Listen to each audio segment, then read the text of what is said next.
Thank you to all my patrons who supported me throughout my whole YouTube journey. Hey guys, M.A.D.D.Y, and surprise! I actually thought I would not make it back here in time, but I did. So surprise! An episode of Distractible will come to you. So ignore my community post. So yeah, we're just back with Distractible. I have not listened to it yet. I am going to, since I have some downtime.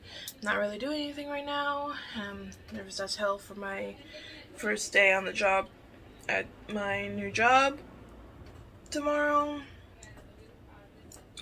We're just gonna dive right into it. Today's is our first what? First what? Like a first date, first kiss, first intercourse situation, which I have not had the pleasure to have yet. What? Our first what? What's our first? We're just gonna dive into it. Yeah. I was gonna say something, but I forgot. That's the way with me. I forget almost everything. Let's get into Distractible, our first. Good evening, gentle listener. Good evening. And welcome to Distractible. Thank you. This week, Bob is Quizmaster. Yet performs heinous chicanery as he and Wade stitch up their hombre. Majestic Mark has tech issues, gets seasick while swinging, and reports at Me too. over hooks and magnets. Wade solely munches on a muffin, while reminiscing over vomiting on grannies, crying, and fencing with scissors. No. From school days to principal singers, yes, it's time for our firsts. Now sit back and prepare to be distracted and enjoy the show. Thank you. Hello! Hi. And welcome to Distractible! What's wrong with Everything Mark? is normal and just like it always 2.5 men. A warm welcome to our gentle listeners and an extra special, even hotter welcome to our gentle viewers. Violent viewers. Violent. That's you. Oh, I don't like that. Our TVs. And only on Spotify. If you want to watch the video, it's only available on Spotify. Make sure you check it out. Or on my channel. Vivacious viewers. What's vivacious meaning? You probably know that before you say it out loud. Yeah. Anyway, welcome to yet another Spotify. Attractively, lively, and animated. Oh, man. That works. A rowdy one. That's good. That'll work. That'll work for the topic today. Welcome back to our episode of Distractible, the show where one of us hosts and two of us compete to win, and when you win, then you host the next one. That's the deal. As the host, I brought a topic, and we're going to talk about it. We're going to get some points or something. Or Can Mark fix his camera angle? That's the way the show's going to go. And as always, I am joined. I'm your host, Bob. I don't know if I said that. My name's Bob. Hi, Bob. And I'm joined by my two competitors for the day, Mark and Wade. Hi. Where is Mark? I'm down here. Why are you down Mark's camera has there? been adjusted to reflect his actual height. Hello. So if you saw the three of us standing next to each other, Wade and I are about the same height, and then this is the Mark is the correct. It's been corrected to display the height difference. Yeah, it's actually pretty close. Yeah. I think this is actually what it would be. I like the rule of thirds we got going on here. 2/3 of the camera is Bob and I. 1/3 of the camera is Mark's nose up. Hello. Hello. My chair's. I think it's settled. It's settled at the bottom. Are you gonna change your camera, or are you gonna put your chair back up? Here we go again. Going back up. All right, we get to watch over the next 15 seconds as Mark sinks again. This is my big boy chair. All right, let's see if it stays up this time. Well, if you're not watching the episode on video format, you're going to miss Mark slowly sinking off the bottom of his camera over the course of the next hour. Yeah. But yeah, how's it going? We always start with small talk, and I observe traditions. I will allow it. So small talk. Other than Mark's chair being broken and leaky, apparently. How's it going? How you guys doing? Good. Good. You know, I got a muffin. Oh, good. What kind of muffin? I can't. Blueberry, the best kind. I like That is blueberry. possibly the best kind of muffin. I ate so much pizza this morning that it gave me heartburn. I can't eat pizza after like 10 p.m. or I turn into a heartburn gremlin. I don't know what happened to me is like, because this is funny thing where I was doing that diet for a while where I was trying to like slim down for the movie, and I was just and it worked. But as soon as I started filming, I was working so much, and I was eating like 3 meals a day. I was eating well, but I was dropping weight still. So I was like, it got to the point where my costume wasn't fitting anymore because like I actually slimmed I wish down I had so that much. problem. So then everyone like started a conspiracy to keep me eating more. And it was crazy because I would get a random third meal of the day because we get a great breakfast, great lunch, and then the crafty guy Kevin, he would just start cooking me meals in the middle of the afternoon, and just for me, and then sometimes just for everybody if you could get like a good deal on like one of those large. You got that concierge meal service, is what you're saying. So this morning we had pizza, and this morning I was like, I'm gonna eat good, and so I had 2 slices of pizza and then 4 garlic knots. Like lots of garlic sauce and lots of pizza sauce. And I don't get heartburn a lot, but my esophagus my esophagus burned more than it ever has. It was just like outrageous pain this morning. So that was my morning. You're supposed to be dead. Who's supposed? Oh. Oh, I was about to say. Concierge, what are you doing? You just see Amy close the door slowly behind him. It's like, oh. I don't know. I just like to keep the ghosts away for a while, just like shouting around. I don't know why. A picture flies off the wall across the room behind him. You're supposed to be dead.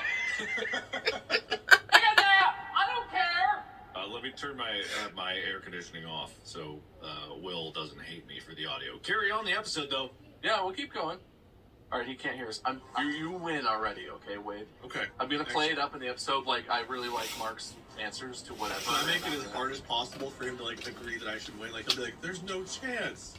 Yeah, no, really antagonize. Like, antagonize me or whatever. Like, do whatever. Just make it, like, no shot. And I'll take points away from you or whatever. I'll make it seem like it's not even close. Perfect. Okay, deal. Oh, hey, buddy. Hey, What did I miss? nothing. Oh, we're just small talk. Probably nothing. We're just going to talking. talk without good, I guess. Yeah. Oh, okay, cool. What's going on? What's with your lives?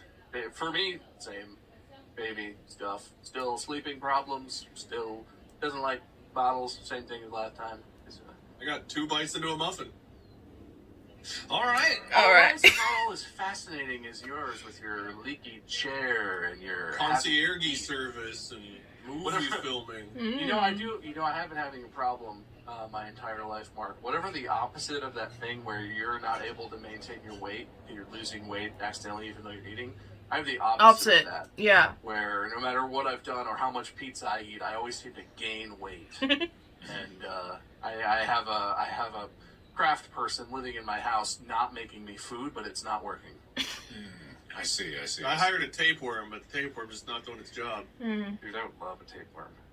I'm going to steal some of them calories. I don't eat those. I don't think that's exactly how it works. Can we start a Go Tapeworm Me for Bob? I think that's like straight out of like a 1920s diet ad. Safe, no side effects. Do you want to lose weight without changing a thing? Dr. Scrump's tapeworms can do you right. Come get a jar of eggs, mix them into your morning coffee for 3 days in a row, and you'll definitely get a tapeworm. And that little man will do all the work for you. You, like, hold up the thing with the 3 little red lines. You're like, honey, I'm tapewormed. We're tapewormed. Oh, my God. The thing with the 3 little red lines. Yeah, like the birth detector, but it's your tapeworm detector. Birth detector. What a reference. I don't know if it was on purpose or not, but you guys remember when we talked about birth detectors? No, wait, what? That's what I called pregnancy test, like, on stream one time on accident. I couldn't think of the word pregnancy test. I called it a birth detector. You hold up the old birth detector. Uh-huh, yeah. So, it's personal life stuff. It's all going well. I do have a topic for today's, and I don't think it's a repeat. You don't think? There's only a 50% chance since you're hosting. Yeah, it's not great, but we're gonna try it anyway. And I'll even tell you ahead of time what the topic is. Today we're gonna be talking about firsts, and specifically firsts in our lives. Oh. The first time we did or experienced things. And I have a couple reasons I'd want to talk about this, because we're going to talk about, like, childhood stuff. You do a lot of things for the first time when you're a kid. Mm-hmm. I don't remember, like, a lot of that. I'll be making all of this up. Yeah, well, we can talk about that. I'm just curious. But anyway, we're going to be talking about firsts, and so I've got a variety of things. Okay. But the first first that I want to talk about is kind of a classic. Oh, and I'm just going to give you points. This is, you know how the subreddit's always like, you guys changed. You don't do this episodes where you just talk about stuff. I'm just going to talk about stuff. There you go, complainers. You got what you wanted. But the first one is very classic. First day of school. And it can be the earliest first day of school that you do remember. That I do How far remember. back does that go for you guys? Because I feel like the first day of school that I remember most is First like grade. middle school. Skipped over a lot of years there for me. I have weird memories of kindergarten, and I'm pretty sure it's not my first day. I'm pretty sure it's a blur of that whole year that in my mind is one. It's in one memory in my mind. I remember I know all my it wasn't all teachers, but I It's just like don't a memory remember of my all first of day. kindergarten for you or something. Yeah, do you want me to just School. go, or are we going to do, like, titles or something? How do you want to talk about it? Because I can go in. I don't know if you need a second part. I can go in on what I remember. No, I know. If you guys, let's do titles. Let's All do right. that. That sounds fun. Wait, what's your title? Vomiting again. Well, it doesn't sound like a first if it's again, I'm just going to say, but... Mine's, what are those for? I'm curious about both of these. I'm honest, pretty good titles, but Mark wins the title. Wade gets to go first. Yes! Sorry, Fight for Mark. Fine. it's a little too much. The first memory I have when I think about... I didn't go to preschool. I went one time. So I guess if you count preschool, I went one time with a friend to experience it. I remember there being... In my brain, there was a trampoline. There can't possibly have been one, but in my brain there was, and I had an apple. At school? At preschool. Like, when I think about, like, my one day in preschool I ever had, I in my head, there was a trampoline and an apple. And that's all I have. And we're talking about kindergarten. I remember waiting for the bus, which there's nothing that interesting about it. Like, the bus stop was, like, right in front of my driveway. There just happened to be, like, another street that intersected right in front of my driveway. And the bus stopped right there, so I'd, like, walk up my driveway, wait by the stop sign. I remember a couple of the kids that I got on the bus with. Kindergarten itself, I remember being scared of Tyler, using safety scissors and cutting the tip of another kid's nose. On the first day? I don't think it was the first day, but this is what I remember. I don't know when the order of events, but I do remember there was a girl who came in every single day. She cried for her dad whenever she had to be, like, she got dropped off. Her dad was a firefighter, I think, and, like, he would come, he was a cool dude. But I remember her being, like, just so sad that he left. Every single day, she would cry until she threw up. Like, every single day. And so, like, my biggest memory of kindergarten is, like, story time, sitting on, like, a carpet, gathered around, like, listening to a book, but the smell of vomit always sat on the floor. Because it was just, like, it's so much. There was so much vomit. She got sick every day. And it's really sad to think about, like, you know, she missed her dad that much. But, like, at the time, Baby. it was just the smell of vomit. So I think of Tyler punching everybody, being scared of him, cutting a kid's nose, and vomit. What, Tyler from Go, my favorite sports team? Yeah. Tyler from the hit sports podcast, Go, my favorite sports team. I can't believe that. When I listened to that top podcast, he sounds like such a nice guy. And he's such a master of balls and holes. Yes. Don't know about first day other than the vom. I know the vomiting happened day one. Do you remember your motivation for trying to cut another child's nose off? We were sword fighting with scissors, so it wasn't intentional. That'll happen. Like, there was no ill intent on either one of our parts. We were just sword fighting with scissors. And I got sent out into the hallway afterward. My punishment for cutting this dude's nose with scissors was go sit in the hallway for a few minutes. And Tyler was already out there because he was already in trouble or something. Because I remember I walked out to sit on the floor, and I looked over and saw him, so I went to the other side of the hall to get away from him. He was terrifying as a kid. That's one of those young boy moments that I feel like all boys have, where you were fighting and then you sliced his nose, and he was kind of like, man. I don't know if he cried or not. I mean, we were kindergarten, so, like, you know, we were all prone to, like, very easily crying at things at that age, but, like, I don't remember him crying. Like, you probably can't punish a kid by sending him out in the hallway anymore, right? Like, I doubt they'd even let you do that. No, they do let the you do existing that. forms of school punishment were kind of insane. A kid is like, I hate school, I'm gonna act out, and they're like, no school for you! Get out of here, you're suspended! If you have no one watching over you, you know, and you're that young, I feel like they'd force someone to be watching you all the time. Maybe I'm wrong, I don't know. It just seems like one of those things they might not do. Probably not the approach anymore. Who knows? There's probably one kindergarten teacher for like 80 kindergartners, so... I actually, like, remember, like, my senses, whenever I started talking about this, like got that scent of vomit and cleaner combo because it happened so much in kindergarten that like whenever that memory came with the scent of sitting on the carpet and smelling that combination of cleaner and vomit, and it's awful. Did this girl at any point learn that this was going to happen and start vomiting into a toilet or a trash can or anything, or was it always just like, oh no, blah, in the classroom? I feel like she spent, she cried for a very long time, and she would like try to stop and then start up again. So I feel like it would just so randomly happen that she would burst out crying and then like get sick. So it usually ended up on the floor. Yeah. Isn't that just a thing with kids where they just vomit at any random time and just... I mean, that's kind of a baby thing. But I feel Sometimes for preschoolers, but not for 5 years old. kindergartners. I feel like that's the point where kids don't vomit randomly as much. Maybe. Yeah. I don't know. I vomited on my ex's grandma once. Got her. We were in a car and I was in the back seat and I randomly got sick, and like there's sometimes where you get sick and there's nothing you can do, and it was just one of those moments, and she was sitting right in front of me and it was just, she had her hair all nicely done and stuff, dude. I feel so bad.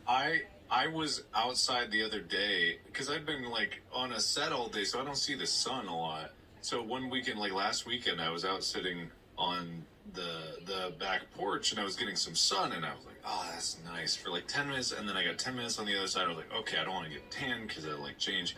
But I sat on this like swinging hammock out back there, and I sat on there for maybe like a minute, and then I was like nauseous. For some reason, I was like completely seasick. That happens to me every time I'm on the swing. Funny. And then it kept getting worse, and I was like, guys, we're going out to like go get Korean barbecue or something, and then I just kept like, hold on, and then I went to the bathroom and I had to puke. Literally, I had to puke, because I think it was just like the sun, because your body makes a lot of vitamins when it gets sunlight. I think it's just like a sudden surge of like these vitamins, vitamin D and whatever else there, and then I sit on the swing and I swing for a bit. I had to puke, and that was the first time I just had to puke at random. This is concerning. So either your weird diet things that you do, the diet fads you try are killing you, or you're getting older. Because you started off today talking about your heartburn from eating pizza, and now you're puking eating your Korean barbecue from sitting on a hammock. We're gonna shit on my weird. It's not weird. My weird diet. You do weird things. I don't do weird things. You're like, I'm only gonna eat white cheeses for a month, and then like the next month you're like, I'm gonna sleep 15 minutes at a time. That's a complete exaggeration. You do of what weird I'm doing. shit. And name another weird thing I do if you're so smart about my life. Mark doesn't drink anything that's thinner than Jell-O. That's a lie. I did try to eat a lot of sugar-free Jell-O in my life. Okay. I like how we just make up weird shit, and Mark's like, well, there was that one time. Mark only wears left foot socks. Okay, but that's just because I lose track of them. How am I supposed to know what's and I do buy them in left and right pairs. I don't even have to know. do this. Bob's doing it for me. I guess Bob can take my point. No, wait, you give me, what do you think you know about me? You know it. Yeah, do one, Wade. Do one. You're so weird that you grow your hair out to weird lengths, and you dye it weird colors sometimes, and then like you look really nice with it one way. You're like, no, what if I ruin it and then I eat only like cow feet and chicken legs for a month? Where did you go with that one? My hair? I don't know, man. You said to do one. I just talked. Did you hear my examples that I gave you? You gotta pick a thing and then make it weird. Any arbitrary thing, you just pick. Mark brushes his teeth, but only with sticks. It's a fad. You use the bark on the stick to clean your teeth. It's true, actually. Bark is better than bristles for getting between the teeth, because if the bark's between your teeth, food can't get there. Anyway, whatever. This is dumb. I'm talking about my kindergarten. Tell me, what was your title again, Mark? What are those for? What? That's what I said it earlier. You said you gave me a point for Oh, what are those for? I thought you were asking me what titles were for. I was like, okay. It's so that I know what you're talking about, Mark. Right, what are those for? What are those for? Got it. Private school. Sorry. Continue. So, yeah, it wasn't a private school. It's called Calvary Christian Academy. It was a church, basically, and a tiny one at that. And they had, like, a school program. I don't know. When I say this thing was small, like, imagine the smallest church you have in your town. That's about it. Was it a cult? No. Well, it depends on your definition of church, really. So, a lot of religions could... But anyway, let's not get into that discussion. My first memory of the school day that I went is kind of a blur. but I do remember the first time I was dropped there specifically for school, and it was for kindergarten. And I had a backpack, and I didn't understand what a backpack was about, and I didn't understand why I needed a backpack, or what was supposed to go in my backpack, or why I carried it on my back. I didn't understand. Backpack threw me off a lot. Didn't get it. It made no sense to me. And then I had always looked at these in the church, because, again, it's a very small church, and they had classrooms in the back, which is like 2 rooms in the back, one across the hall from the other, and a little play area. And I always remembered, oh, there are these weird, like, wooden pegs on the wall up where I almost couldn't reach, and then wooden cubes for things, and they were always empty. And I'm like, what are those for? What are those for? What are those for? It's super weird. What are those for? Why are these empty? Why is there wooden sticks on the thing? And I would ask, and either, my parents would tell me what it was, and it went like right through my brain. But when I showed up for the first day with my backpack, my tiny little backpack, and then I walked up and they told me, okay, put your bag on the hook. Like, my whole brain exploded. Neurons connecting, go... And I became obsessed with the cubby holes. Like, I was, obsessed with, this storage. So it was like, this is my space for my stuff. And then the concept of my stuff versus other people's stuff started flooding into my head. Honestly, people have different stuff, and there's different people. It was a very bizarre time. And I don't remember anything else of any kind of experience in, first grade or kindergarten or something like that. But I remember just sitting there You just unlocked something in my brain, too. Really? I do think that's an important part of what you're supposed to learn in kindergarten. I just love the idea, you're standing there frozen, and you're just like, oh. And the teacher comes up and is like, Mark? Are you okay? And you just turn and you're like, I'm learning! I'm learning things! Your brain is exploding inside. Yeah, no, that was a weird moment. And then it was the rest of it's a blur, but it's kindergarten, which is basically just draw for a bit. Now sleep now, lights are going out. I forgot all about nap time. I did not have any recollection of that whatsoever until you brought up the MySpace. I was like, oh, it's kind of like the space I had to sleep. We slept. I never could sleep at I night. couldn't either. I probably did, but it was always like this, my head's down and I'm just looking Yeah. up. I feel like that's my memory, but I probably did eventually fall asleep that young. Oh yeah, I probably fell asleep too, but who knows? All right, you unlocked something for me as well, but it's not as positive of a memory. You know what my big memory is from kindergarten?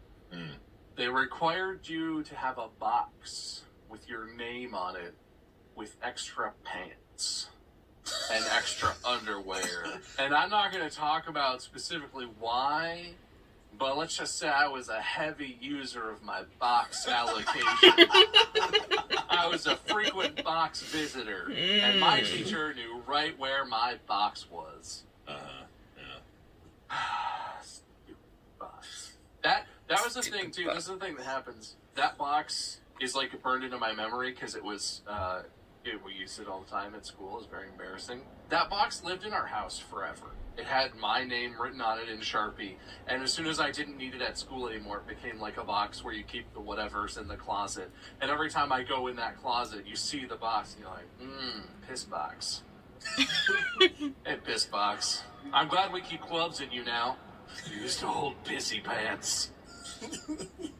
It's the same box, man. That's weird. I hope you cleaned it. How do you clean a cardboard box? How do you? Oh no, it was plastic. It was like a Tupperware, right? It was like a plastic box. Gotcha. It's a very elaborate. My dad carved it out of an oak tree. Of steel. It's a family piss box. It was made out of human skin. My fathers before me and his fathers before him have passed this piss box down. Now it's yours. Actually, generations of hair lacquered into the surface. Yeah. The latch is actually just my grandparents' hair. Yes. See the jewels? They're not Baby teeth. All of them. Oh, I knew it was teeth. I knew it. We had the same idea. Of course it's Of teeth. course it's teeth. Everyone knows that. Are we? Do we all have this box in our head? Because we are really coinciding in its design. Bones on like the corners of the box. The locks of baby's skull. Yeah, everyone's seeing this, yes? The lips of the box stained with piss, like a smoker's lip stained with nicotine. What?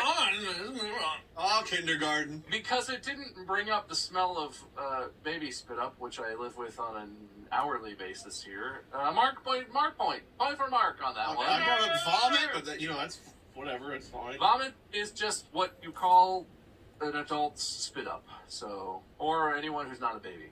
A young child vomits, a baby spits up. I don't know why that's different, but I it is. feel like I should protest this. This is fucking stupid, but okay. The point was aside. I feel like you shouldn't call your judge fucking stupid, but, whatever. That's up to It you. was We're indirect. gonna You weren't decide. supposed to get it, but I did do that, so that's fair. You did? Yeah, no, you're right. Now you're really reinforcing it. So I'll remember that. And, all right, this one's related. Next first. Second first, if you will. Okay. But this one I feel like is a different vibe. What do you remember as your first school trip? And I'll broaden this to be like, this could be field trips while you're in school, or this could be like if you did a summer camp or something, because a lot of kids will do like summer camps where you go away and you sort of sleep in a cabin My somewhere. first school Any kind of trip. thing. What was I your know we first, did school like, trips when I was school young. trip, organized trip type deal where you had like maybe camp counselors. My or first you had field trip chaperones and that was sort of thing. probably I'll when just I was say in my second first- grade and my we went memory to of this is the very strong. California In my school, Science Museum. district. It was like a kind of a tradition that when you got to sixth grade in my school, the way it's set up, that's when you move from elementary school to middle school. Middle school for us was 6 through 8, which I know is kind of weird compared to most middle schools or whatever. But so our sixth grade year, all the sixth graders always did like a trip over like a weekend, where it's like you go away for a few days. We would go to this place and sleep in cabins and eat in the dining hall, and there were like camp counselors, and you would do stuff like orienteering, right? You learn how to use a map and a compass to try and navigate from one place to another, or like trust building exercise type things where you're, we're collectively doing something as a group, all these sorts of activities. That was like the first time I ever went away with friends, and I have such memories from that of like, not of a lot of detail, I have a but similar specific experience, but that was in moments of 5th things grade and it happening. was a camping And trip. just like being away from my parents and mostly around other kids with like, chaperones sort of watching over us. It's quite a strong memory. It's for how little I remember of that part of my life, I remember that very, very, very strongly. And it's mostly positive, which is surprising to me. But like, what do you guys have? I have a title, I guess. We're no title still. You look like you're thinking, Mark. You got one yet? I'm trying to remember if I'm confusing memories. That's my title. Confusing memories? No, I'm trying to remember if I'm confusing memories. That's my title. Got it. So I said, My title is I'm lying. I feel like Mark's title is a little more confusing. I guess Wade gets the point for that one. Damn it, we have come back, baby. Who's going first, Mark? I want to hear both of them, but you can go first. Oh yeah, I'm taking it. Why didn't I go first when I won the last title thing? I didn't get to go first, which I thought was super weird, but then I didn't question it, so this is inconsistent. You know what, Mark? You're right. That's pretty unfair. Have a pity point. Wade, go ahead. Damn you! Take your fucking point, man. Whatever. Okay. So How are you I both think dissatisfied about this? Wade, you get to go first. Go. My story I'm gonna tell, I think, is a lie because I don't think it's my first trip. You asked about the first trip, but I don't remember my first trip. First memory. The first trip I think I did was I went to like a farm, and I vaguely remember walking around, but like I have no memories other than we went there and I smelled farm. So the one I remember doing is going down to, oh god, what's it called? Like where the dinosaur museum is in Cincinnati, and they've got like the Omnimax Theater or whatever. Union Terminal, is that what it is? Oh, yeah, like the museum. Yeah. So they've got like the dinosaurs and like the mummy exhibits and all that come in. So Sure. my first like stronger memories going there, and I was obsessed with dinosaurs as a kid. I went to school and my backpack was filled with dinosaur toys, like up through like 2nd or 3rd grade. I was the kid you walk up to, it's like, oh, what's in your backpack? I'd pull out a giant Brontosaurus toy, T-Rex. I had a pamphlet like comparing sizes of people to the dinosaur with all these dinosaur facts. I was a dinosaur nerd, and going to this museum and seeing the dinosaurs was so cool. Like the dinosaur bones and stuff. I used to get kits as a kid that I'm memory unlocked, where like you got like these little tools and you could like dig into this fake kit, like there'd be bones, dinosaur bones or whatever inside of it. And you could like break them down, like get the bones out and polish them, dust them. I loved that. I wanted to be an archaeologist so bad. And going to the museum and seeing the giant dinosaur bones was awesome. However, it all ended in terrible, like crippling fear. Because at the end of walking around seeing the dinosaurs, we went to the Omnimax Theater. And for some reason, that place scared me so bad as a kid. I didn't trust it. It felt like I was terrified of like roller coasters and rides as a kid. And walking into that big open place, having like the theater style seating, like looking up at the ceiling, I kept thinking it was going to be a ride, like the seats were going to drop or lift up or take off. And I remember sitting there and watching whatever the movie was, which is really cool because like the whole ceiling is movie. Yeah, this is a theater where the seating is It's very like steep. And it's like this. I know a theater like that. It's I know a not theater a like that. screen at the front of a room. It's like a big, very cool dome. It's really cool. It's very The first time I saw that, I was like terrified. I was exactly like, wait, it was terrifying. But when I got used to it, I was like, this is actually pretty cool. Through rainforests or like over the mountains, the snowy mountains. Like it's always very like a lot of moving people. And I remember sitting there the whole time like grabbing onto like the handles of my seat like really hard because I kept expecting like something terrible to happen. Like I was going to go for a ride. So after all the enjoyment of the dinosaur bones, sitting there and watching the Omnimax, while as cool as it was as a kid, I was terrified that like we were going to like do a flip or do something terrible and I was going to die. I was so scared of the Omnimax Theater the first time I went there. So scared the whole time. This is a tangent, but I have to tell the story because it's outstanding. In San Francisco, the California Academy of Sciences is like basically a museum place located in San Francisco, Golden Gate Park. It's very cool. They have an Omnimax, and Andy and I it's went really one cool. night. They do this thing where they stay open late sometimes, and you can go and like have alcoholic drinks and walk around and see the exhibits. It's very cool. I've never been to those events, but those are cool. There was a dude sitting right behind us watching this Omnimax, which was like a very space-focused one. It was like exploring the universe. So there's lots of space stuff that was very cool. He was high off his ass. He was so high because it was cool, right? I love when high people go to the Omnimax. He was out loud during the entire thing. Every time something happened, or like you fly around, he was just like, "Whoa, whoa, oh my god, oh, and now we're flying! Whoa, that's crazy!" The whole time, and like on one hand, I was like, "Dude, shut up, man!" But on the other hand, I was like, "He's having the best time right now." I had that experience. I hope that he continues to enjoy this. I Anyway, had that that's experience completely when I that was the funniest like shit, in 'cause he 13. was When I was having such a good 13. time and he couldn't get Exactly. I want to go back. I've not been down there in so long. I want to go back and experience the Omnimax again, though. This is crazy because it just reminds me. Oh yeah, we went to the same school because I couldn't remember if this was here. My first school trip was also to the Cincinnati Museum Center where there was the Omnimax, and because we were We went to the same That's school. right. the same Grew up trip. together, I right? think in elementary school I went to a farm, anyway, go ahead. And I remember a farm too, something hay bale bullshit. I don't know, like a maze or something. I don't know why, but in this one, tell me if I'm confusing memories, because I don't remember the dinosaurs thing at all. But I know that's there. Was there like a booth in the main lobby area with magnets, I think so, yes. like iron shavings, and it was like that was there, because I was trying to remember because I didn't see a goddamn other thing there. Because the same with the pegs on the ceiling there. When I saw magnets and I saw like the iron shavings just like move on their own, my brain once again went, but it couldn't make the connection. It was like,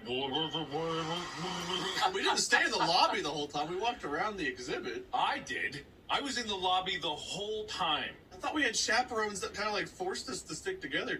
In my body, I was elsewhere. My mind, I was still at those magnets. I don't remember a goddamn thing because I just saw the metal shavings and I was like, you probably thought I was a fucking weirdo because you look over and just see me just foaming at the mouth like as I was walking through the dinosaurs. If we were in the Omnimax room and I was clinging and you were foaming at the mouth, I'd be like, "See, I'm not crazy. He's also losing his shit here. It's terrifying." I I remember the Omnimax, but even then, I remember seeing it was very cool, but I still was thinking about those magnets. And I remember I got home and I was like, Dad, I need magnets! Magnets! You busted the door with your backpack and you see your backpack hook and you're like, oh, okay, now magnets! Yeah, but I remember when I actually got magnets, because I didn't have iron shavings, and I just went clack, clack, they stick together. I'm like, these aren't magnets. Where's the metal shavings? Stop playing with them. You didn't have the little like dude's face that you could like drag and make hair on? No. Like I don't think I was into Cracker Barrel at the time, and they always had that for sale at Cracker Barrel. I remember later when I was older. I think I remember taking the magnets afterwards and then discovering that they mess with the TV and going, wow. Oh, you're not gonna hurt a CRT. It's probably fine. Grandma had a pacemaker, and I was like, man, if I put the magnets here, Grandma starts coughing weird. I put the magnet in a specific spot, and Grandma passes right out. It's crazy. If I put it here, she gets real lively. All right. Let's play. Yeah, no, I didn't. You know what I did? That didn't occur to me in planning to talk about all the school stuff that you guys grew up in the exact same schools. That you might have some overlapping experiences. It's very funny. Different experiences, clearly. I was the happiest I've ever been, most terrified I've ever been. Meanwhile, Mark's just like... So did that ruin dinosaurs forever for you then? Were you done wanting to be an archaeologist after the Omnimax experience, or was that just a terrifying... That had nothing to do with dinosaurs in my brain. That was just like, the whole, like, once it was over, I was like, oh, that was actually fine. But, like, up until, like, we got up to leave, it was like, when does this become drop zone or something? Like, I just kept expecting something horrible to happen. Then when it didn't, it was just like, oh, that was actually kind of cool, I guess, as my heart slowly settles down. But, like, yeah, I did not trust anything at that point. But no, I still wanted to be for very long. I don't remember when I switched off of that. I'd have been, like, middle school, junior high. Like, all of elementary school, I wanted to work with dinosaur bones. And Jurassic Park was my favorite movie. It might still be my favorite movie for so long, but, like, yeah, that didn't change. Well, Mark? I told my... Oh, that was your story too? That was my story, yeah. Oh, yeah, just having an overlap. They do overlap. Literally, that is the one. The magnets was going to be my thing, but I just didn't know if I was misremembering that with something else. I just love the idea that we were walking around looking at all these things that were blowing my mind, and you were just like, metal magnets. That is a description of most of my early childhood. It's just like me not in the same universe as everyone else, because I was just like, what is this nonsense? You know, I wasn't socializing much, so I was just always because I was just always in my head. And I don't know, maybe that was an ADHD thing, because even now, you know, if I'll be in a different zone, and I just learn to try to check in every once in a while what's happening around me. Good co-story, everybody. Both of you collectively, separately had the same ideas, but different. And I think you each deserve a point for that. Thank you. Even though Wade started it off and he seemed to trigger a lot of your memory, I think you really brought it home, Mark. It wouldn't have been the same without you. Thank you. See? It's fair, Wade. You can't spot any bias, can you? No, I didn't think so. Thank you. I feel like... Okay. You're gonna insult me again? Well, in here I am, but yeah, I'm not going to say... I can take points away. I can undo what I've done. Don't tempt me. I always ask for it when that's offered. I know you like that, don't you? You want me to take a point? Do you? No, I know. I need my points. All right. Well, I have another first. okay, yeah, let's do that. I am not sure how this one will go, and if you don't have one for this, it doesn't have to be worth points necessarily. But I know Mark has done performances, but I want to know if you have a memory of your first performance. I feel like I don't remember my first performance, but I remember in third grade. Do you guys have a memory of the third or second? No, it was in second grade. Music, but like it was first grade. It was first. Like doing debate it was either first or performed. Like on a yeah, it was first grade. We were doing the Jungle Book, and I had two parts. I was an elephant and a monkey. Yeah. What's your title, Mark? Oh, say, can you see? That's my title. Wade, what is your title? A Train and a Lost Principle. Doesn't sound good at all. Thank you. For being vulnerable and letting the voice crack out, point to Mark for the title. I'm going to let Wade go first, though, again. Okay, excellent. All right. So, the reason I called it both is that I don't actually remember if I was in the first one. So, we did a play. There was a play, I think, in, like, first grade that involved something with a train. And in my mind, I was in, like, the choir that didn't actually go on stage, but I stood there and, like, sang songs during the play. But I don't know if that's actually true or not. I can't remember if I remember watching it or if I was actually in it. The first one I really remember performing was whenever I transferred from Milford South to Pleasant Hill. It was called Pleasant Hill. And then our principal retired, and they renamed the school Charles L. Seipelt after the principal that retired. But whenever he retired, like the last day, we prepared this like thing where the students got up and like sang songs. And I remember singing the lyrics like, "You've been the principal since '62. Oh, Charlie, we love you."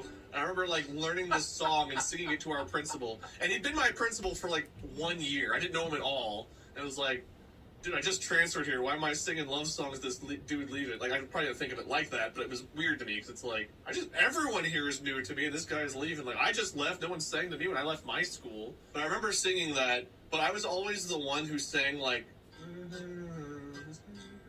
I didn't want to like risk people actually hearing me sing. So I was like the hummer or the one who mouthed like. I think looking around like this might have put a spotlight on you. We're all singing, right, guys? Singing has always been one thing that scared me. Even now, like singing, when we did the musical improv, like for the tour, singing has always been like the one thing that's like, dude, I will go up and look like an asshole in front of people and I don't even care. But if I try to sing and I look bad, that would be the most devastating thing in the world. And I don't know why that's in my brain, but it always has been. So I remember trying to either sing in that choir, which I don't really remember anything about other than there was a train, or singing goodbye to this principal I never knew, watching everybody else sing and like, okay, they're doing it, I don't have to. Is your mouth closed? No, I always at least tried to sell it. It was always like... Like, a lot of kids go for that because singing and performing is clearly intimidating. It's not a thing that's fun necessarily when you're learning how to do it. Little younger, introverted, in public me. I was like, I liked attention like with my family, but people I didn't know, I was very introverted and scared as a kid. I like the image of just a whole choir of Wades get up there and the director is like, and everyone's like,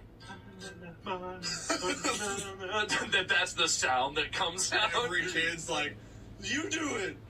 You do it. Everyone collectively is like, oh shit, I thought you guys were going to sing. Oh god. Well, Mark, how was your experience in that same choir, I assume? No. Mine was a different thing. I don't think I was in the choir. There's a different performance story that I would have told, but I think I talked about it before, and I definitely don't want to repeat topics here. You okay, Wade? You okay? Coming up again. I wasn't prepared for bullshit today. Oh, God. Oh, God, please. It's so mean. That story, like the Magic School Bus play, I've told you guys about that one, where with the teacher that hated my guts, and then I ruined the newspaper picture for her. Oh, yeah, I remember that. If you have, I didn't listen. It's possible that both Wade and I don't remember it, and you did tell us. Probably. I think you told us This is a before. different one because it actually, I think it happened before it, and it was another singing-related thing. So it was my dad, being the sole career army man that he was, really liked when I sang the Star-Spangled Banner, Cool. the national anthem, and I sang it, and he was like, "Yeah, great," and then he would like, I would do it because he was like, "Yeah, I did it," and apparently I was good at it. I was like, "Yay, okay," and I remember being at like some random party. This is, I don't know when the time scale is of when I started doing this to this party, but I've been doing it for at least a few months. Okay, you say party, how old about were you? Because I'm picturing like high school or college Mark. No. It wasn't a party, my party. My dad had like, it was a neighborly get-together Gotcha, kind okay. of thing. So it was like, Okay. you know, Barbecue. Some barbecue, yeah, something like that. And I remember, I didn't know what was going on. It's the same way with everything. I was just like, "There's people, I don't know what this is and why people are here." And I just remember, like, I don't remember getting there. I don't remember leaving. My memory just picks up right from this moment when this is happening, which my dad was like, "Yeah, you can sing. He can sing." sing. Why don't you sing God. for him? Oh no! And it's just like, no. and all these adults are just like, oh, you can sing. Oh, you can sing, can't you? And it's just like, I'm just like, what? And then my dad's like, yeah, sing. And so I go, oh, and you sing. And it's like my voice cracks immediately, and I just freeze. And I'm stuck, and I can't move, and I just want to explode on the spot. It's my first experience with, like, burning shame. I had no idea why I was there or what happened. I thought it was like a dream or a nightmare, and it was just like... I still like the image better if you go to like a college party, like bringing a 12-pack of beer, and someone's like, sing! Oh, say, That'd be like if you went to a college party and everyone was like, Mark can do a Scottish accent. Mark, do a Scottish accent. Uh-huh. Oh, I say, can you see? Oh, can you see? Yeah, so then I never wanted to sing again. I don't. Did your dad do that a lot? The like, hey, no, Mark can sing a song for us, Mark. Well, I don't think he's done it in a few years. Well, Hey, we don't joke there's ways to about. communicate. I don't know. There's messages. I don't know. We don't joke about that, boys. Boys, Daddy? boys. I've never known a parent like this in person, but you see on like TV and movies, right, where there will be parents who's like, yeah, play the piano for us, child, or whatever at like a party, and I kind of get that because it's like you're kind of showing off and you're encouraging your kid. Like, there's nothing wrong with doing that, even if it's not so great. Like, you're encouraging your kid to get comfortable with performing and have it. It's for fun. But in real life, that's such a weird thing to me. If that there are parents who would just be like, my boy can play trumpet. Get your trumpet out. I was like, no. It's encouraging campfire guitar guy at a young age. It's Hey, Mark, get your guitar. Play Wonderwall for him. the kid whose response is, oh yeah, and they run and get whatever and start. That's campfire guitar guy. That's true. Yeah. The ones that's like, oh, Daddy, I already have my guitar right here. Yeah. Oh, this guitar? Shush. I brought it just in case. My mom is still like that to this day, except it's with YouTube. Any human being, doesn't matter who they are, complete stranger, friend, a new friend that has been invited over to the house to meet me specifically, everyone is like, did you know my son is famous YouTuber? Here, let me show you an entire 30-minute video of it right now. Dude, I will never forget when you had to go and have, like, the, your surgery done and we came to visit, and as you were being, like, taken back into the room, she was trying to follow with the camera, and she's like, my son's very important! You take good care of him, very important, famous! Very important, famous, yeah. And they're like, ma'am, you can't come back here. I told you about the last time that I was in the hospital. I was like in the midst of after I took 7 shots of laxatives, and I was just stumbling to the bathroom desperately, and my mom walks in with phone in hand. Yeah. Already recording on the way in. I was like, oh, thanks, Mom. Thanks, and it was funny Mom. because did I tell you that Evan was there too? No. Because Evan was accompanying her and picked her up from the airport, and he wanted to like check in on me. And then I'm literally like, oh, why are you recording this? Get! And he didn't even stay to say hi. He bolted immediately. I literally I thought left. you were gonna say he like helped you and grabbed the phone or something. He was just like, huh? He's like, I'll hold the phone for you while you go. What do you have to say to your viewers, Mark? I was still like, please don't go, and then I duck in the bathroom, and I'm sure just horrendous poop noises. Your mom in front of the bathroom door doing like a selfie, and in the background it's just you like. He's very famous. He's very famous. This is what celebrity shit sound like. It sounds bad, but it doesn't stink. Because he's very famous. That's my mom. That's my mom. Can't say she's not supportive. Oh, man, no, she's most supportive. Aggressively supportive. Mm-hmm. Yeah. So that's nice. That's sweet. What were we talking about? Who wins? Well, since he's very famous, I think Mark probably wins this point. Yes! I mean, I guess at least I was voluntarily singing in a choir, and he was forced to sing in front of like his family friends at a barbecue. So I would rather be in my position than his. But like, Go on, keep talking. no, I Keep advocating for Marty. I can give him more points. Does he deserve more points? no. I'm not going to go with that. Are you sure? I think the lady doth protest too much. Whatever, just go for it. You want to, just fucking do 2 it. points for Mark. God damn it. Thank you. That would be the worst. Like, if you encourage your kid beforehand, like, hey, do you want to sing or what? Like, that'd be one thing. Just, like, out of the blue, like, yeah, my kid, sing! Sing, damn you, sing! Sing, damn it. He turns into the Phantom of the Opera. Sing for me! Dad, what the hell, man? Like, this is not a thing we've done before. Being put on the spot is the worst. Having a little bit of, like, okay, you're gonna sing, alright. Like, if you don't want to, at least you have preparation. Just, like, do it now!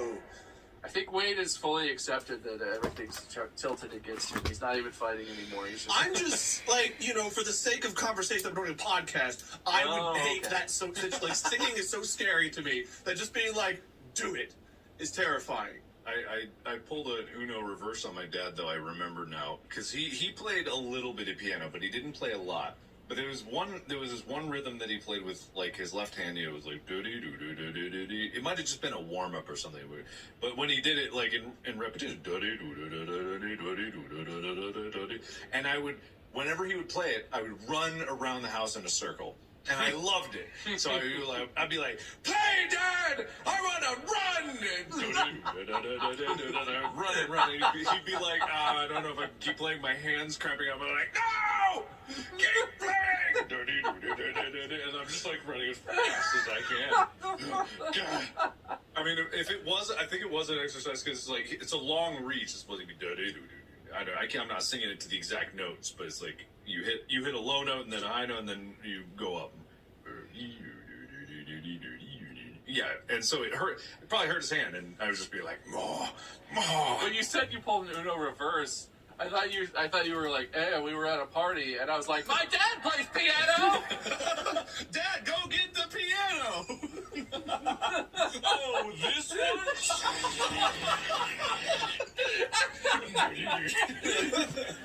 As he's doing that, you're like, "Oh, I'll help him." Oh, say, can you sing? What a musical pair sounds like. The tour in the country is dad with 4 notes and kid who corrects voice. See. Just see.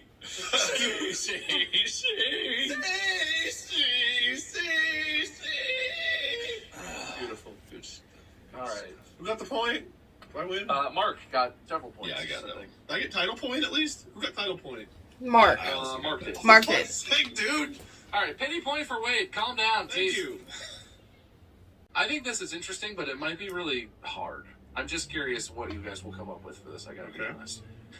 The first time you realized something that you don't like about yourself. I feel like we're all old enough, like we're all adults now. We're self-aware enough. I feel like the three of us all must have things about ourselves we don't like or we wish we could change. That's a very like adult sentiment, right? Mm-hmm. You realize things, you're like, God, I wish I could, whatever. And I feel like everyone has something they wish they could change or that they don't like, that they do or whatever. But as kids, you're not that self-aware. When I was in And there's a third point grade where you and are a I kid, couldn't run as and fast there's as that the other first kids. time where you realize, That like, was the first oh, time. Wait, I suck. Like, wait a minute, I did something, I was really mean to that person. Or like, you know, it comes in different ways, I'm sure. But there's gotta be a point where you're a kid and you have that moment of like, oh, why did I do that? I'm so sad, I'm so disappointed, I hate that about myself, whatever. I'm just curious if you guys have any memories like that. I do, but it doesn't perfectly fit the mold of how you're describing it. But I remember the first time I found a fault in myself that I hated. Well, I don't know if it's the first. It's the one that stands out in my mind. Yeah, so first one you could remember is pretty fair. But, yeah. Mark, do you feel like you're getting something? I do. It's kind of like tangential. You'll fucking get a point for it anyway, so who gives a shit? Point for Wade for spitting truth. Thank you. Oh, hell yeah. Dude, comeback starts now. You guys have titles? Anything but that. Okay. Well, that's some. Well, that's some trauma. Is it all of that? That's some trauma. Okay. Point to Mark for the long title. God damn it. Okay. And for the first time, you know what, Mark? Why don't you go first? Hey, all right. So yeah, this is it's a complicated one, right? Because the first time that I hated something about myself isn't so much of a nicety where it's like, oh man, I'm sad that I did that thing. The first time that I hated myself was when I realized that not only was I Korean, but that I was different than other people. So this is where it's like, that's some trauma, because it's what I think I've talked about before is like internalized racism, and it's like because I was Korean in a predominantly white neighborhood, you're different, and so kids are mean and they'll bully you for anything that makes you different. And as soon as it was like in the small private school, I didn't experience it, and then when I went to public elementary school, that's where I started to experience it. And I had no idea what it even meant, because at that point in my life, like I knew my mom was Korean and I understood that on like that's just a fact level. I never saw anyone interact with my mom because most of my childhood she was working night shifts, so I don't actually have a lot of memories of spending a lot of time. So she was always sleeping in the day. So when I got to school, it was like all of a sudden I was being singled out for something that I didn't even know was a thing. And so when I would get like Asian jokes and people would like mock me for that, I started to actually look at myself and be like, because at that point, as a kid, when do you ever even look at yourself? When do you ever even think about yourself as like a human being? You're just you, and that's it. And so that's when I was like started to not like those parts about myself, and that spiraled for a very long time, way longer than I would have ever liked. But since then, I'm fine.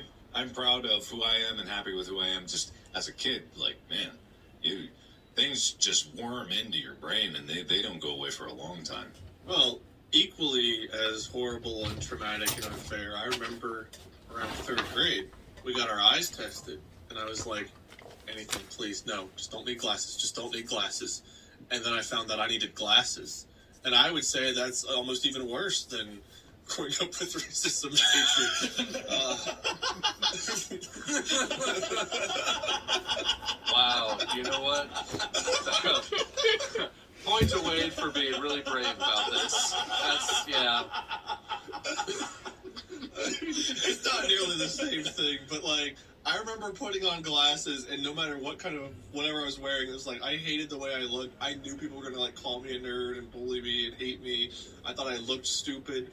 To this day, there's like the first school photos we took after I got glasses, and my ears were like big as a kid. I grew into them as an adult, but like they felt like they stuck out a lot when I was younger. They felt big. I remember our school pictures. We had to stand by a tree and like hug the tree and like smile at the camera. And I was wearing these glasses. And with the way my hair looked, the way my glasses, I looked at that picture and it's like, I look like my grandma and a monkey hybrid. And I hated everything about that picture. And even now, if I look at that picture, like, I feel like uncomfortable looking at myself because I remember how much I hated that. And that's how I always saw myself with those glasses for some reason. It was like an old lady / monkey. I felt like the frames pushed out my ears even more. Super, like, I was never confident in myself growing up. I don't know when I got that, but that was like after high school. But I remember like 3rd, 4th grade whenever I had to get glasses, because I transferred schools after 1st grade, and I only had like a couple of friends I felt close to. And then I got glasses. I was like, I'm never gonna make any more friends. I'm the new guy still, and now I'm the new guy with glasses, and everyone's gonna hate me, and I look like a stupid nerd, and all of this. And it was just, as I was doing my vision test, it was just like, please, no, anything but glasses, anything but glasses. And I don't know why I felt that way, because right now I prefer my glasses to my contacts typically, but. And then, like, 7th or 8th grade, I got contacts, and that's a whole other can, but... I would like to point out, I also had glasses, too, on top of my other. I'm struggling to relate to having to wear glasses, so... The other issues, are you saying that you're half Korean is an issue? On top of your other faults! There's a whole list, really. I had bad eyes, bad race, I had it all going wrong. God. I don't know. I've always thought, like, I don't know. I always kind of like wanted to be different. I was like, in that, like, you know, have like a different race, like. But not glasses. But glasses to me, for some reason, were like the worst thing as a kid you could have to deal with. Like, I never cared about, like, I don't know why. Because definitely people got, like, picked on for being black or being Asian or whatever else. And people made, like, those kinds of jokes and stuff. But in my brain, like, wearing glasses for some reason was one of the worst things you could have to deal with. And maybe it was just because I projected that the fact I had to deal with it, that I thought it was bad for everyone else. But, like, I always felt so terrible for people that had to wear glasses. I don't know why. But that was young me's, like, thing. That was, like, the worst that could happen to you is you have to wear glasses. I believe they call that internalized glassism. I'm a glassist. I'm working on it, though. Did you guys hear they're officially shutting down Google Glass Enterprise sometime this year? It's all over. It's all We gone. talked about that, I think, once. It happened again. Yeah, no, those were interesting. That's honestly, that's not entirely the direction I thought that might go, but those are both totally valid. I think for both of us, I don't want to speak for you, Mark, but I feel like they're not necessarily things we should have hated about ourselves, but they happened when we were young enough that it made an imprint on us, and it took time for us to accept the fact that, well, for me, it was really dumb. You know, I don't have perfect vision, woo. But, you know, just having to learn to accept yourself and, like, who you are, whether it's an imperfection, like, you know, not being able to see well or whatever have you. I feel like that sticks out more than, like, later on being like, I'm kind of a dick. Because it happened when I was young, and, like, as you get older, you kind of learn that you have faults and things that aren't perfect. But, like, when you're just a kid who doesn't think about any of that stuff, and all of a sudden you're faced with the reality that, like, someone might not like you for something, it's like, I don't know, that's really traumatizing. It really is. It's hard. You don't have the emotional, like, tool set to be able to deal with those complex emotions, because it's very complex. Well, for having real problems, point to Mark for that one. What? Yes! Wait, what? For having real problems? It's just not. Oh, come on, you know what I meant. Wait, hey. Some truths are coming out today. Well, that was. Fuck, I didn't get a point again. God damn it. You're basically asking me to not give you points. Fuck it, dude. I'm already. I feel like this is like the last episode where I was losing so bad there's not a chance. So fuck it. Whatever. This sucks. You all suck. I feel like it's what you want. That's all. Let's be honest. Like, it was on my terms, but I don't like losing outright. Like, I like to. I haven't tabulated the points yet, okay? So you don't know who wins. Anyone keeping score along at home might have an idea, but you don't know how good I am at math. So I guess we'll see what happens. But yeah, I think that's going to be the last one. I had a whole list of these, and some of them I would still be really interested to talk about. We could definitely do this one again. This can go on the list of things we promise we'll do and never circle back to. All right. I did enjoy this. I didn't know how many firsts there could be, but these are some interesting, and they brought up so many memories. There's so many firsts, and there's so many ways to talk about it and things about. I think this would be a fun one to revisit for sure. But for now, that's going to be it. Let me tabulate the scores. Really? That wasn't a score. I just got a text message I wasn't expecting. Anyway, I looked at my phone as a bit, but then there was a thing. I saw Mark look concerned. I was like, oh. Today's winner, for reasons completely unrelated to the score, and as might be kind of a surprise to Mark, is actually going to be Wade. Yay! You may be thinking currently, wait a minute, I tracked every time Bob mentioned points. Wait a minute, I feel like I had way more points than Wade, almost like Wade was trying to not earn points. But when you stepped away twice at the beginning of today's episode, Wade extended his hand and made me an offer. And I told him, and I shook his hand, and I made a promise that he would win no matter what. That you were fighting a pointless battle, and that no matter how well you did do very well, and you really do deserve to win. If I look back on everything we talked about, you had some very good stories, Mark. You had no chance. You literally couldn't win. So, because I'm a man of my word, and we shook hands on it, digitally, although it may be, Wade is today's winner. Congratulations. Thank you. I'm just so glad that Mark's losing streak is back. You know, it might just be one right now, but one is better than zero. It's good to be on top, and I'm very happy. Thank you for a very fair episode. Really I appreciate you honoring your word. And if Mark had just stuck around and not fucked with his audio setup, maybe he would have heard that, and then, you know, he would have had the handshake deal. But I decided to be here the whole time. I didn't leave during your hosting time like he did, so I deserve this. And thank you for a fair episode. Very fair. The fairest. You could say this is the fairest episode there could be because there was an agreed upon outcome, and the agreed upon outcome is the outcome that we got. It's 100% fair. Everybody that was there and made turns and had something to offer and contribute got what they deserved, and what they were promised is very fair. Mark, as today's loser, how do you feel? Give us a speech. Oh, I just feel like me as a kid looking at some wooden pegs on the wall. The deceit, the lies, no, the truth. It's a moral victory at the very least for you today, because you definitely got a lot of points, and Wade only got a little bit of points. It's true. So, you got the moral victory, which Wade can tell you how good that feels. Are they rollover points? No. Maybe. Would you like to shake my hand and make a deal? For what? To have your points roll over into the next episode that I host? Yeah, I'll shake. Yeah. Okay. Yeah. I require no offer on your part. Mark, today you earned... hang on. I'm stating the terms. Today you earned... I didn't actually write them down because it didn't matter, but I'm going to say that you earned 10 points today, Mark, because you got a lot of them. You have 10 rollover points. Shall we shake on it? Yes, and shake. Can you send me, like, the cost of the pre-orders for the next one so I can just buy some points so I can catch up that way? Yeah, no, I'm going to throw together an app, actually, where you guys can buy Distract tokens, and then you can use Distract tokens in the app to redeem points. And yeah, so he got 10 points, so I need to get at least 10. I think if I buy 2 of the $59.99 pack, that should get me to 10. So I may or may not remember this, Mark, so definitely you're going to want to remind me if you want this to actually happen. All right, we're good at memory, so we'll definitely... Between the both of us, I'm sure we won't forget that this happened. But these points last forever, so if you don't cash them in, you'll just have 10 rollover points sitting in the ether. At any point in the future of the show, and I'm the host, you're able to just cash those in. Mark, would you rather remember that you lost this way and get rollover points, or forget it ever happened and feel like the show's always been fair? I'll remember. I'll never forget. Well, 52% of people say, never mind, we'll save that for your next hosting whenever we do that. Well, you need to kick me when I'm down. You already won. You both laughed at me! You laughed at me for being on the bottom by myself. Thank you so much for listening and or watching to today's episode. I have been your host, Bob. My competitors, Mark and Wade. Make sure you check out their socials. Lord Minion777 or Minion777 and Markiplier. You probably have heard of them. We have a store with merch. Store.distractablepodcast.com. And, we have a sore loser and a valiant victor. And that's going to be it.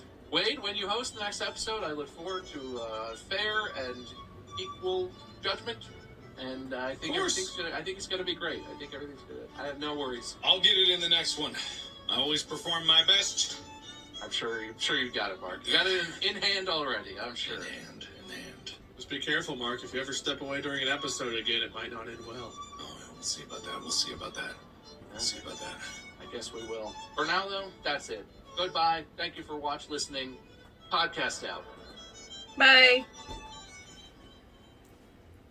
All right. This episode is brought to you by Canva. I want to talk about something.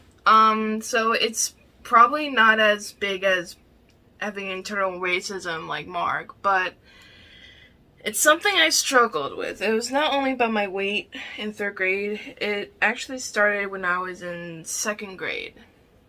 When I was in 2nd grade, I always had my IEP ever since I was in like preschool, maybe kindergarten. But I always went to like when I was little, like in like kindergarten and pre-K, I always thought like having someone with me or going to a place so another teacher can teach me something was like normal at the time.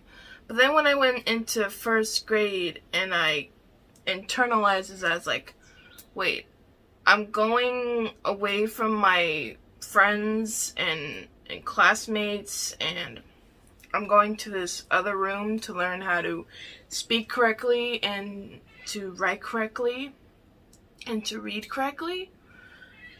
This is not fun, and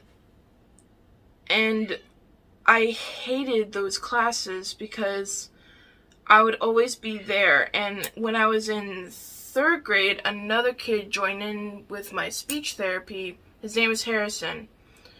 He had a he was Asian descent, and he had a problem with his R's and S's, and I only had a problem with my S's.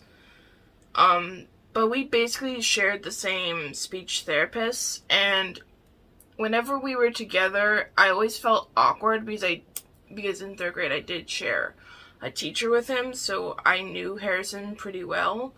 But it was hard to be in the same room and with the same speech therapist doing something with another kid while I just have to sit there literally twiddling my thumbs waiting for my turn to say S right in their, like, quote unquote right way to say S. And, like, I was so bored, and I felt so bad for not only myself but for Harrison as well, who also had to go through this, only because when he says his R's and his S, it sounds like he's not saying anything, or it's like he's saying a word wrong, you know? And, like, I always thought that was so wrong to, like, why does he have to be here? He talks perfectly. Like, why is he here? I can understand him. Why can't y'all understand him? And he was just there. He was just there all throughout, until the 4th grade, until he stopped coming. But, like, for, like, the whole 2 years, like, we were just speech therapy buddies, basically. And I hated that. I really did. Because, like, not only was he doing less progress in speech therapy, I was also doing less progress in speech therapy. Because this is what I did in speech therapy. When I was in speech therapy, I would talk like this. And I would smile consistently so my speech therapist knows that I actually know how to speak properly. And it was a nightmare. But once I exited out that door in that hallway, and I was free, and she wasn't, like, anywhere near the vicinity of where I was, I dropped it. And then I spoke my normal self. If you guys can see how uncomfortable I just did that was the whole time I was in speech therapy. Whenever I was in the classroom with my speech therapist, I would go like this and smile consistently. And it was a nightmare. And we would play games. She would tell me how to smile correctly and how to talk correctly and how to open my mouth. And I'm like, this is so pointless. But then it would slip now and then, and it will go out, and then she'd be like, hey, don't do it, or else you won't get any treats. And I'm like, sorry, I will do better. Yay. And then once I'm out and Harrison says close is clear, thank God, I can talk like this. It was just a nightmare.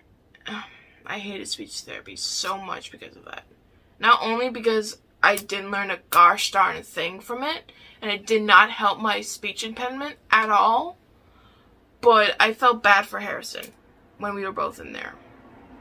I felt really bad. The only thing I enjoyed was my writing class, because one time I was in writing class and I got to write with whipped cream. No, it's not whipped cream. It was shaving cream. I was on a table and I was writing my name and different words and, like, the shaving cream, and then I can wash my hands and do it all over again, and she would spray it on and I could play with it, and it was all, like, touchy feeling, and it was, like, really satisfying to me. Just like foam. And then when I got home one time, I did it again, but on the mirror, and I'm like, foam. Like, it was so too bad. And then my mom got mad at me, like, don't do the foam thing again, because Maddie just did it on my mirror, and it took forever to clean. I'm like, oh, didn't do that ever again. But yeah, I also hated the reading parts, because I have really bad dyslexia, and it was so bad when I was in school. Like, if I didn't have the read alouds that I have now, that I started, I think, in high school. No, read alouds. When did I start read alouds? Read alouds digital high school. read alouds with books was like middle school. But like when I did read alouds, I just like, I can't do this. The words all look the same, and my brain hurts. It hurts. Stop it. And like, dog goes to school, I think. It was like annoying. And then, you know what the fucked up part about all that is? Whenever I did my speech impediment in front of my reading teacher, who was my OT teacher, because there was a reading writing thing, she would tell my speech therapist. And then my speech therapist was like, hey, your writing and reading therapist told me that you're not doing your S things. And I'm like, you motherfucker, I trusted you because I thought I didn't have to do this thing with you, but now I do. It was so goddamn frustrating. Ugh.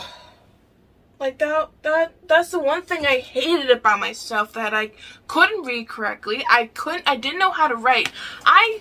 Look at that right. I don't think you can see that, but my handwriting is goddamn awful. It was chicken scratch compared to now. But like, it was like non-readable, you know? And then like the speech therapy thing like just made it all worse. Like, it made reading and writing and just talking a gosh damn nightmare. And like, I know it's not as big as Mark's like internal racism, but it drove me insane that I had to legit talk like this in front of two people that supposedly could fix me. It was the worst years of my life. It was the legit worst years of my life when I was in school. The only reason why I liked it at the end of the day is because I played Uno, I got candy, and I was not in class when I was learning about boring stuff. But I was in another class where I was learning about boring stuff of how to fix me. The only time I actually enjoyed going out of the classroom to learn about it is when Miss McGoldrick, who was like a sped teacher, like, person, came to me and talked to me about why I do the things that I do. Like, she was legit, like, my guardian angel, because I remember when I was, like, in 4th or 5th grade, I was getting really into YouTubers and basically Minecraft, because Minecraft was everything when I was a kid. And, like, I loved Sky Does Minecraft and Captain Sparkles, so she made, like, a treasure chest, and she said, okay, you can paint this and put whatever you want on it. And I'm like, oh, can I put Sky Does Minecraft on it? And she's like, I don't know who that is, but you can certainly look up pictures, and I can print it out and cut it out, and you can put it on there. I'm like, yes, and then I would do that. I'd add little gems and stuff like that. It was fun. She made it fun. But my other teachers was like, I have to talk like this in order to make you think like you're doing your job correctly. Because if I don't, it seems like your money's being to waste. I don't know. It was like, it was so gosh darn annoying. So if talking like this bothers you, get off of my channel. Because I'm not talking like this ever again. It was nightmare. I can't even do it for that long as an example. That's how bad it is, and that's how my brain works. So fuck off if you think how I speak is abnormal. God. But yeah, that's what I have to say about that. But all in all, very funny episode. All things considered. But I hope you guys enjoyed. If you did, make sure you like, comment, subscribe. Make sure you check out Distractible. They're a really funny podcast. And I honestly did not think I would be able to do this today, because I thought we would come here later and Mom and me would like do something together in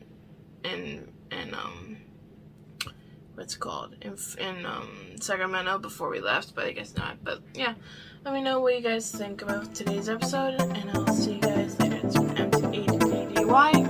I'll see you guys